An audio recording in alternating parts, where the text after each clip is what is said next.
Guys, Ritesh here, and in this video we will start from where we have left in our previous video. So until now what we have seen was we wanted to maximize this equation, and it was yi multiplied by w transpose xi, where this particular part is the distance of point from the hyperplane hyperplane. This is the distance of the point from hyperplane. Now I was talking about the flaw in this equation, why this equation is not complete and why it will fail in some cases. I will show you with an example. So now let's see an example.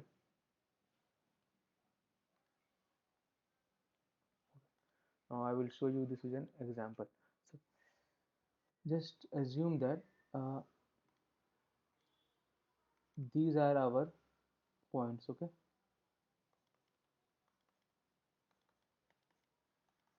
Hmm. And these are the points that belongs to class 1. Now these are the points, suppose these are the points that belongs to class 2. Now if I ask you, draw a hyperplane that will classify these points properly, so obviously you will draw a line like this.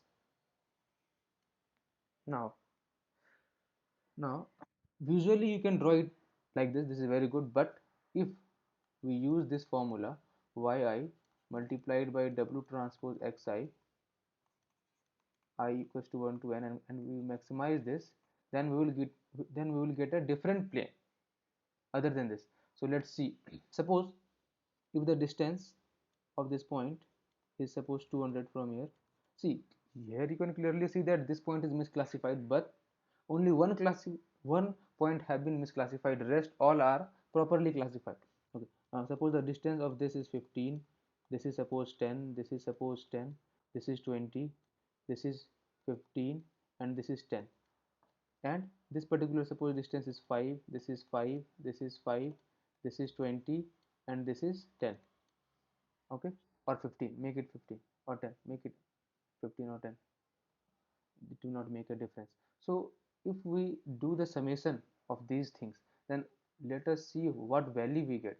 The value that we get here is, this is 200, but since this point is misclassified, we will take it as minus 200, and then 15 plus 10 plus 20, that is 35, sorry 45, 55, 65, and this is 80. 80 plus 5, 5 and 5, this is 15, 15 plus 10, 25, 25 plus 20, that is 45. So this is our value. Then this is minus 200 plus this is 125, and this will give us a value of minus 75. Now this value is negative and we are trying to get a maximum value. Now let's see if we have some other plane for which we can have a better value than this. So now let's draw a plane like this. Okay, now let's draw a plane like this. Now this is the plane. Now suppose this distance is 10. Now you can clearly see that these points are properly classified. These points are proper. Let me take a different color. Uh, these points are properly classified.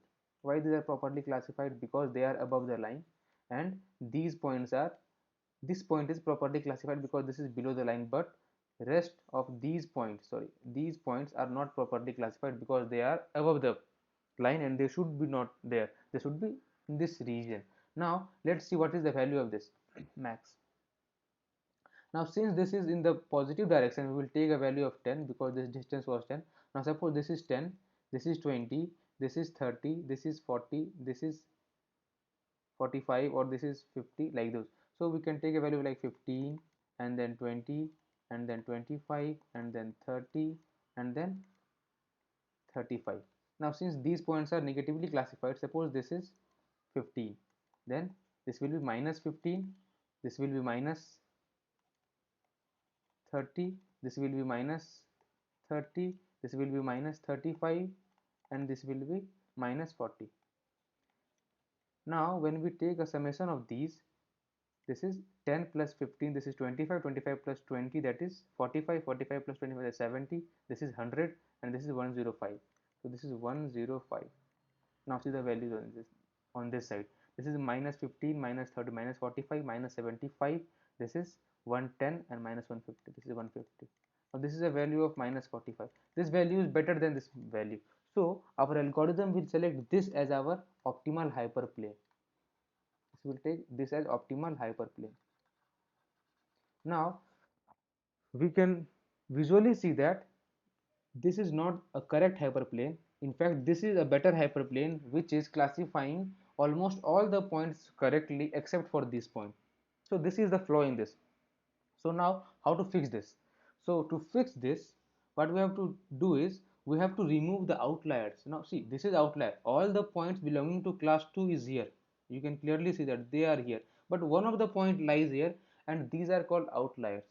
How outliers come in our data set is, suppose we are collecting data for mobile phones, and in mobile phones we have screen size, we have battery, we have it is if it is containing 4G or 5G, or uh, uh, what is the processor inside this phone, all these features. Suppose by mistake if the phone has 6.5 inches of screen, and suppose by mistake this dot is not there, then it will be 65-inch screen. Now this will become an outlier. This will become an outlier just because by mistake while gathering the data we have done a small mistake and the value got very much enlarged, and this will give us an outlier.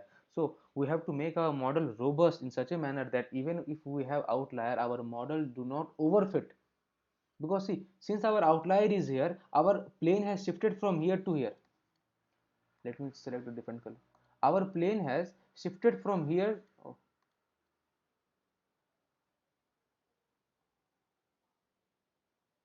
our plane has shifted from here to here just because of this single outlier.